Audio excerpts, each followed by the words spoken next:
Terus adek gue bilang, "Mama, ada yang pegang tangan Dede dari kolong kasur." Ya. Gue dan mama gue saling lihat-lihatan.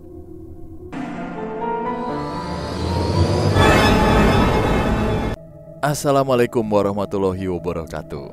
Shalom, Om Swastiastu, Namo Buddhaya. salam kebajikan. Balik lagi di YouTube channel Padepokan Malam Kliwon PMK. Siap, Yo, siap. Apa kabar semua teman Kliwon di penjuru dunia? Yo. Selamat pagi, siang, sore, dan malam. Terima kasih sekali lagi udah terus support PMK ya. Terima kasih sudah subscribe juga. Terima kasih Betul. udah bantu untuk share juga ke teman-temannya. Ada channel YouTube yang nongkrong bahas masalah apa aja. gak cuma hantu ya. Ya. Oke, sebelum video ini kita mulai, sebelum kita bacain cerita kiriman dari teman Kliwon, jangan lupa di like dulu videonya ya, Ya. biar nggak timpang nih yang view sama yang like gitu. Kita mau sebutin nama teman Kliwon ya. Sebutin. Nah, karena ternyata di YouTube udah banyak yang pakai hashtag salam PMK. Nah, Wih. kita bacain yang pakai hashtag salam PMK aja ya. Gak apa-apa ya, kalau mau nonton langsung gak apa-apa, di skip aja salam-salamnya. Cuman ini bentuk kita buat apresiasi teman-teman yang udah Ngirim, ngirim Komen. cerita, komen, dan juga subscribe ya. monggo. Kita silaturahmi dulu. Untuk Nurul dari kota Langsa di Aceh. Salam buat Sobat Aceh. Ngomong-ngomong tentang rumah peninggalan Belanda, keluargaku kurang lebih 25-30 tahun tinggal di rumah dinas peninggalan Belanda. Ntar kalau nggak mager aku kirim ceritanya. Siap. Salam PMK, sapa saya sekeluarga. Saya Andi Prasetyo, istri saya Zenit Lasantu, serta anak saya Irgi Duta. Anak saya umur 5,5 tahun tapi sering kepo ikutan dengerin PMK kalau saya lagi dengerin. Wah, dengerin PMK dari awal pandemi. Dan PMK lah yang menemani saya WFH. Udah menjilat ini, udah nggak usah. Udah. Liker. Terima kasih. Salam PMK Yohananov dari Tangerang. Weis, Mantap. Salam PMK, sebut namaku Bang Ani. Wey. Namanya Anik doang nih, pakai K. Iya, kalau pakai Q jadi Aniku gitu. Dia diracunin temennya katanya, namanya Aweng. Wah, gua punya teman SMA juga, kakak kelas gua, namanya Aweng. Nama Facebooknya Aweng Miyamoto. Siap. Iya. Lanjut, siapa lagi? Ya, oke, ini ada lagi nih. Bang, salam dong buat anak saya yang baru 8 tahun tapi udah jadi penggemar Abang Bimo dan Bang Danu. Kita tuh selalu disclaimer sebenarnya ini bukan tontonan. Iya, konten kita bukan konten untuk anak-anak ya. Tapi ternyata banyak yang dengerin, nggak apa-apa. Banyak. Ya, ini mereka juga PMK le. Apa tuh? Penerus Malam Kliwon. Siap bang.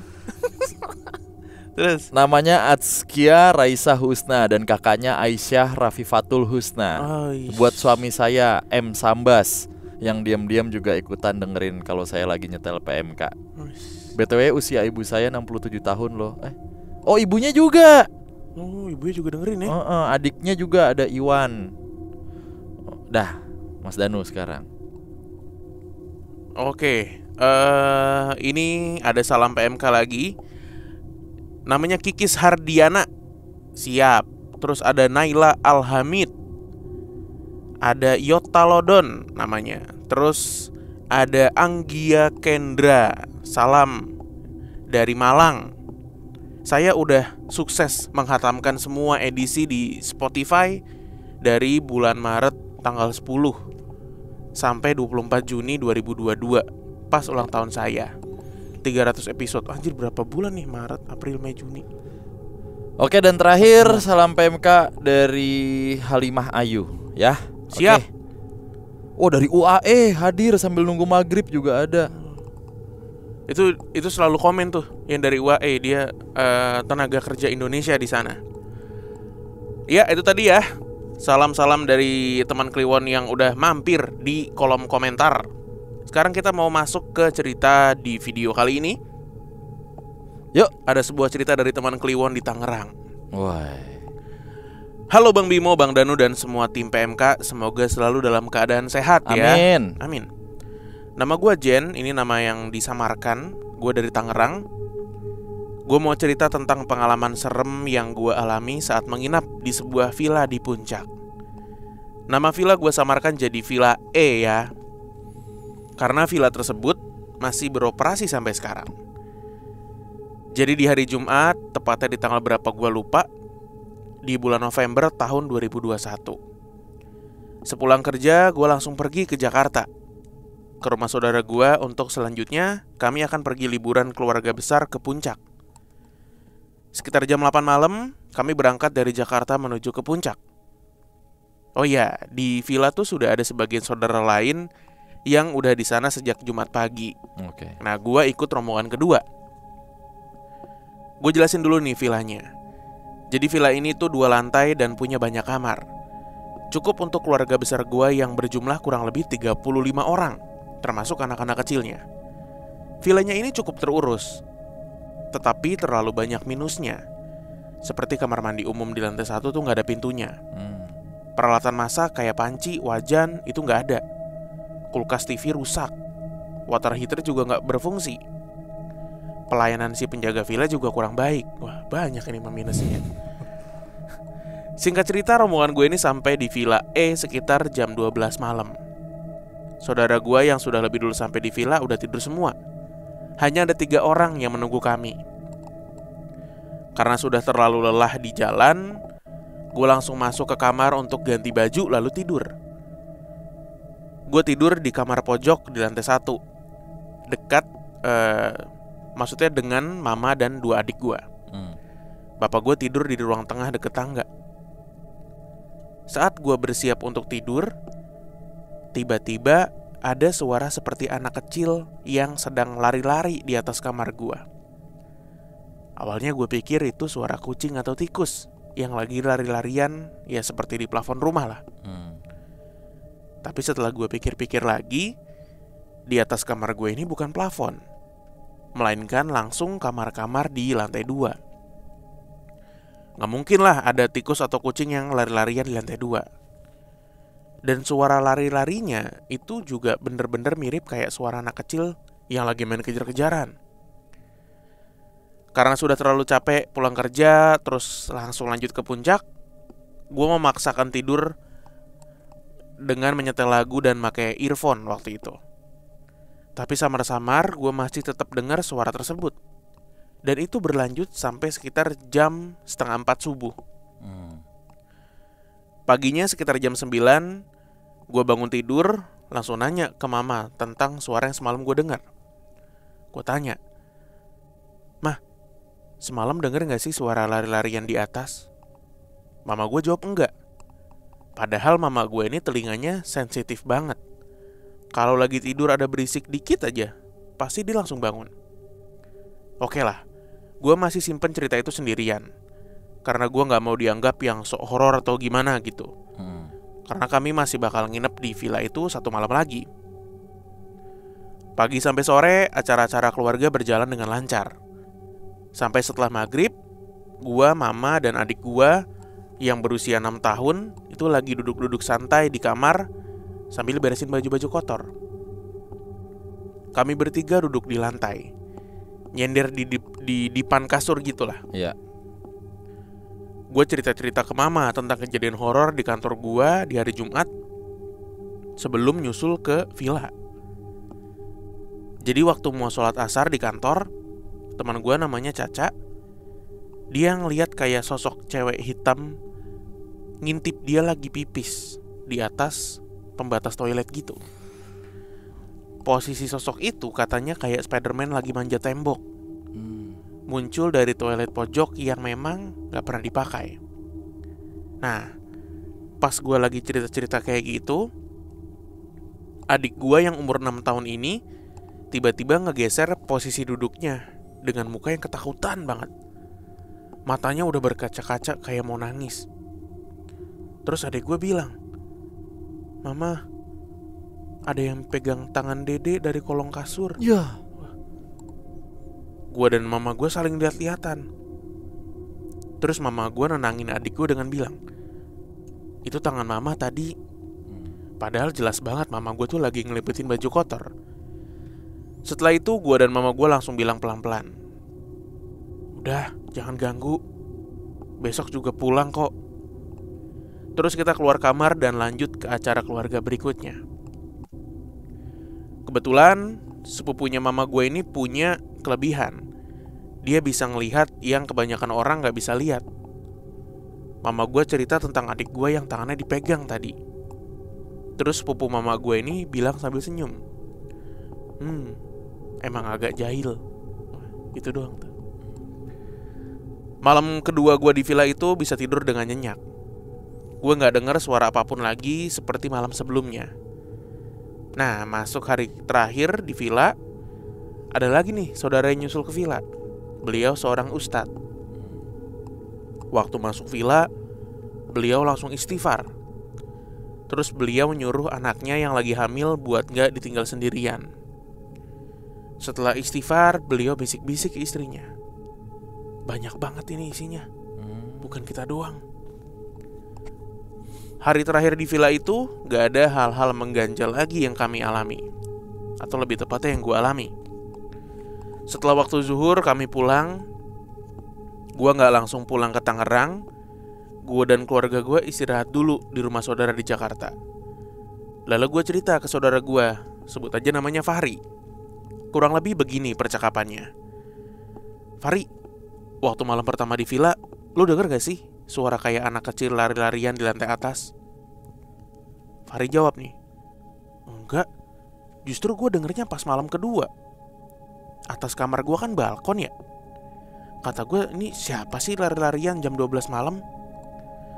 Terus gue pikir-pikir, anak-anak bocah di kamar atas mana dibolehin nih main tengah malam lari-larian, di balkon pula. Lama lagi tuh gue dengernya, lama lagi. Gitu kali ya, dengernya sampai sebelum subuh. Nah, sama, gue juga baru denger tuh. Atau gue juga denger tuh. Tapi gue dengernya pas malam pertama, pas gue baru sampai. Rentang waktunya juga lumayan sama tuh, sekitar jam 12-an sampai sebelum subuh. Jadi yang denger suara lari-larian itu cuma gue dan Fahri. Setelah cerita-cerita, ternyata di rumah itu, di bawah tangga deket dapur, itu ada nampan yang isinya sesajen. Gue gak mau bilang itu sesajen pemujaan atau apalah, gak ngerti juga gue. Intinya ngelihat sesajen kayak gitu tuh udah serem lah buat gue. Dan mama gue juga baru cerita pas sudah di Jakarta. Katanya pas siang-siang, mama gue lagi masak sendirian di dapur villa itu. Mama gue ngerasa dari ujung matanya kayak ada yang berdiri di kamar mandi yang gak ada pintunya itu. Kayak ada yang lagi ngeliatin mama gue masak. Beruntungnya lagi, gue gak diperlihatkan sosok-sosok yang gak enak dilihat. Cuma dikasih denger suara-suara aneh itu aja tuh di lantai 2. Adik gue yang tangannya dipegang dengan entah siapa ya dari kolong kasur, juga untungnya gak berlanjut tuh gangguannya. Oke, segitu dulu ceritanya. Semoga cerita gue bisa naik dan dibacain ya. Maaf kalau kurang rapi. Dari segi penulisan, sehat dan sukses selalu ya tim PMK. Terima kasih. Siapa? Nama samaran Jen. Ini cara nulisnya enak kok, enak banget. Tangan dari kolong kasur gini nih. Gue yang mau kagetin, gue yang kaget. Itu tangan dari kolong kasur. Kalau dari atas kasur gini. Iya. Udah gede, masih nenen. Udah gede. Sampai sekarang ya masih. Enggak lah, enggak ya? Beda dong. Lagu di anak itu kan anak kecil sebenarnya yang nyanyi ya. Iya, tapi relate ya. Ini villanya masih beroperasi sampai sekarang. Gue penasaran sebenarnya sama point of view dari Pak Ustadz yang saudaranya dia. Yang dia cuman bukan yang gitu. itu. Oh bukan ya? Bukan. Yang datang terakhir. Yang banyak bener. Iya. Astagfirullah, langsung gitu. Iya. Wah, itu seru banget kalau dikulik, yakin gue. Tapi emang ini tahu teman-teman yang benar-benar bisa gitu ya merasakan dan melihat ketika langsung set, wih banyak banget gitu. Yang outputnya kaget tuh teman gue banyak juga tuh yang kayak gitu tuh. Tapi nyimpen habis itu ya. Iya. Kayak tek, Set rame bener. Udah gitu doang. Kan ada yang kalem ya, ada yang oh yeah gitu. Yang rese tuh yang tiba-tiba gini loh. Lu jangan duduk di situ. Itu cerita-cerita di PMK kan banyak yang gitu. Itu. Yang apa? Gue lupa deh. Iya, ngasih alert gitu tapi Iya. jatuhnya so misterius gitu. Aduh, yang ini yang kayaknya di YouTube juga deh naik. Yang mana tuh? Yang dia lagi pendidikan gitu atau lagi apa? Grup apa OSIS tuh apa namanya? LDKS. Ya kayak LDKS gitu. Yang ada kandang ayam, inget gak lu? Enggak, Kalau nggak salah. Yang ceweknya ngopi. Enggak ingat. Ceweknya minta kopi hitam. Oh. Ada. Terus. Ya, yang pokoknya yang gitu-gitu kan. Lu jangan duduk sini. Pokoknya. Emang kenapa sih? Dia yang orang bisa gitu ceritanya. Iya. Ya. Di YouTube itu ya? Apa Kayak di Spotify? Di YouTube deh, lupa gue. Gitulah pokoknya. Di puncak tuh, di puncak situ tuh, puncak Bogor maksudnya. Iya dong. Oh. Puncak mana lagi nih? Ya, siapa tahu. Jawijaya? Bukan, kalau di Jawa Timur kan ada Tretes gitu. Oh, puncak Jawa Barat lah. Puncak Jawijaya. Yuk. Ada villa tidak Siapa urus. tahu. Kita dulu pernah ngeceng-ngeceng injin puncak ya. Iya. Abis itu nih hordeng di balik kamera ini dihempas. Kalau ini mah bukan jin, kalau ini. Maksud gue bukan nggak tahu ya. Yang mana? Kalau ini mah memang, maksud gue waktu jin puncak tuh bukan karena villanya kan. Ngikut ke Jakarta. Ngikut kan Iya. maksudnya. Kalau ini kan emang nggak keurus ya. Villa tidak terurus. Dia bilang banyak ada beberapa minusnya. Pas kita baca, lah ini mah semuanya. Positifnya yang dikit. Iya, Benar. harusnya. Kalau banyak itu mah banyak minusnya. Yang gue penasaran dari villa sebegitu banyak minusnya, yang jaganya kayak gimana bentukannya. Udah males tuh pas itu. Nggak ramah kan, makanya dia bilang. Iya, makanya itu. Kalau villa-villa bagus kan Penjaganya pasti ramah cuy. ramah. Kadang keluarganya nginep di situ gitu. Iya. Maksudnya bukan di villanya tapi kayak ada kamar Pavilion gitu. Iya, makanya nggak ramah. Bentukannya tuh yang udah males banget gitu. Bukan bentukan fisik yang jelek atau gimana ya. Enggak, maksudnya kayak kebayang banget nih, kebayang banget gitu. Syukur-syukur masih ada yang bisa nyewa nih villa. Iya. Dan yang jadi misteri itu yang megang tangan adiknya itu ya. Set itu. Dan gak ada yang lihat. Iya ya. Serem. Tapi nggak dijelaskan ya dari tadi tuh bentuk-bentuknya gimana ya. Makhluknya gak dijelasin. Dia Cuman pure cerita point of view-nya doi. Iya. Nggak dari si Pak Ustadz, nggak dari si temennya yang gitu doang, atau sepupunya, iya sepupu ibunya. Jangan gitu dong. Memang agak jahil. Memang nggak jahil. Assalamualaikum, cabut. Takut tahu. Memang nggak jahil. Assalamualaikum. Ya, Mohon pamit. gue kira mengamankan. Taunya Ada kepentingan lain. ih. Maaf. Saya ada arisan mertua. Ya. Wah, suwe. Memang agak jahil balik kanan. Balik kanan dia. Udah aman nih. Paling digebek. Ya, dia balik kanan. Nyokapnya kan cerita ya. Datang nih nyokapnya. Manggilnya apa ya? Ya sepupu nih ya. Ya Kak mbak lah ya. kayak apa kak Kak. lah. Itu si adek tangannya habis dipegang sama nggak tahu kayaknya makhluk sini deh. Jahil apa gimana ya, ganggu gitu.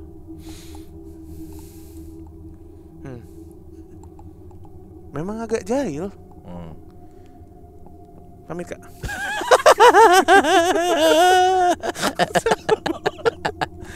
Ya, Nah kirain bisa dihandle kan. sama satu nih. Ini peringatan juga nih buat para penunggu villanya ya.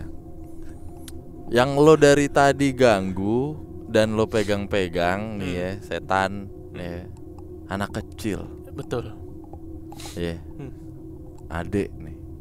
Lain kali jangan dari kolong. Jangan dari kolong. Iya. Dari mana pak? Dari samping aja. Lo udah tahu nih, ini kayaknya anak kecil dipanggilnya ade. Iya kan adanya dia. Yang lo genggam next, ade Rai, tangannya dihimpit langsung lo dicekel. Kan lo kan di bawah kolong nih. Iya. Lo di bawah kolong kasur kan. Kolong kasur. Ada adek lagi. Lo pegang. Set. Kok gede lengannya? Adek nih.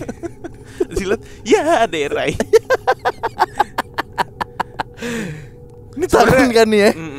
Bukan kaki ya, tangan ini bukan ini tangan paha. bukan paha ya. Sebenarnya ada adik yang lain tapi kita nggak berani sebut. Jangan, gue udah tahu arahnya kemana. Pegang sat lah. Oh, Chris iya. Benoit. Ya wes, oke ya. Pegang aja. Ya teman Kliwon, terima kasih banyak sudah menonton. Jangan lupa di like dulu video ini dan dibagikan ke teman-teman kamu. Kita ketemu lagi di video berikutnya. Iya. Bye.